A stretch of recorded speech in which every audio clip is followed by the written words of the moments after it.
Hello, I'm Fraser Kerr, and you join me backstage here at Slam Dunk with Dave from Flogging Molly. How are you? How are you doing, sir? Good, not too bad. Very good, thank you. Whenever I look into your band, you're always touring. How do you find time to breathe? Look at me. Do I look like I breathe? I mean, we're, especially after what we've all been through, like with COVID and that. I mean, there was a point where we thought that we wouldn't be back again. So I think, honestly, I think we were one of the very first bands to really start touring.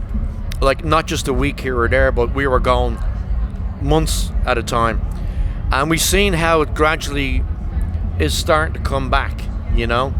Long before the outdoor festivals, you know, we were doing the clubs, and it was difficult, you know. I mean, backstage areas, you know, they're still a little bit, surreal.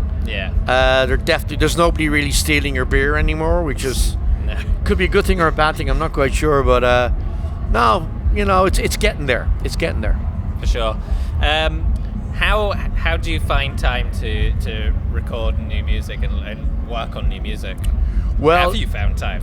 Well, the thing is, it was actually this last album we just did, Anthem. We flew back. Myself and Bridget flew back to the States. I had been writing in Ireland, in our house in Ireland, and as soon as they would let us out, we went to America. Went into a basement. We rehearsed for 14 days, got 14 songs, and then we went straight to Chicago to Steve Albini, and we recorded it in 14 days. And it was literally balls to the wall live, and that was it. Just playing. But usually speaking, we have to make the physical decision to stop touring. Yeah. You know, because if we don't, we just go on and on and on. We actually have to go, you know what, we got to stop. And and so you recently released a small EP with a new track and two live versions of some older tracks. How did that come to be? Well, we did it in Steve Albini's, and what we did was we wanted to re-record Drunken Lullabies and What's Left of the Flag in the studio where we recorded them. Yeah. But do it live and do it knowing the songs, because back then we didn't know the songs. We were still writing them as we went along. So we thought, you know what, let's do no overdubs, no nothing, just let's play this and get them down. Just capture the 20 odd years it's been since we first did it. Capture the rawness. And we had the other song, Till the Anarchy is Restored, kind of in our back pocket, because we wanted a new album to be short and snappy, you know, and we felt like, you know, we should maybe later, because music, you know yourself, the way albums are done these days, it's not really albums anymore. People are bringing songs out and this and that, and being a live touring band, it takes you a while to get used to that. Yeah. You know? So in preparation for today and tomorrow, you have been doing some warm-up shows. How have they been going? Oh, I mean, we never take things as warm-ups, you know. You know, there's no such thing as a warm-up. We were in Glasgow. Warm. You've just never stopped touring. We had an amazing opening night a couple of nights ago in Glasgow. Yeah. And it was a wonderful, wonderful night. You know, and it's, you know, we don't know any different. You know, we love what we do. We're privileged to do what we do, and we just try and bring that with us everywhere we go. And then on Monday you've got a show at Signature Brew in London. That's a very small show. It's something like 200 capacity, something like that. Do you find there's a big difference between the bigger shows or the festivals and the smaller shows like that? Usually the smell. They can probably smell us really, but it's always nice. That's what's great about being in a band like Flogging Molly. You know, we do traditional Irish sets in pubs unannounced, like, you know, just hanging out, just playing, you know, our fiddles and our banjos, accordions, and, you know, and we're very, very used to that. And then, like, one instance we did that in Holland on the 6th of June a couple of years ago. Well, maybe 7 years ago. It was Bridget's birthday on the 6th of June, and we did a traditional set in a pub. the next day we were playing with the Rolling Stones. Wow. So we were quite comfortable doing that, you know. So, I mean, you've managed to gain such a following throughout genres.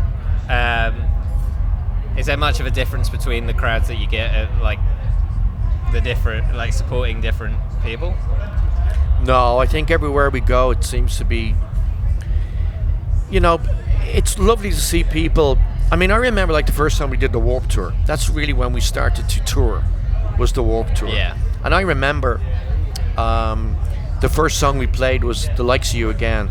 And it starts off with me, and then a little bit of mandolin comes in, then the fiddle comes in. And I used to see the crowd all look at each other and go, what is going on here?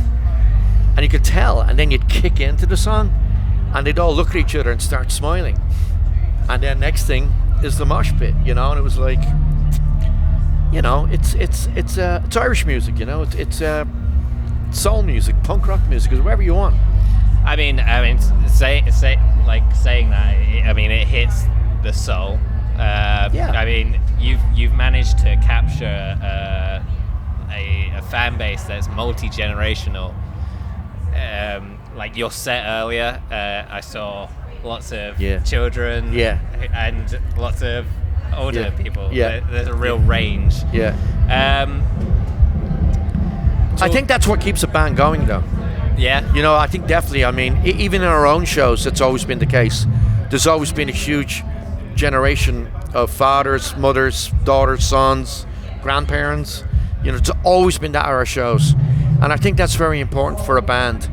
It means that you are a generational thing. It's not just, it's not going to last. Yeah. I mean, we've been doing this for 30 years, you know what I mean? Yeah. So, you know, yeah, it's not a phase. It's definitely it's a passion. It's life, you know? Indeed. You've got some milestones coming up. Sorry? You've got some milestones coming up. Next what? Milestones coming up. You've got some milestones coming up.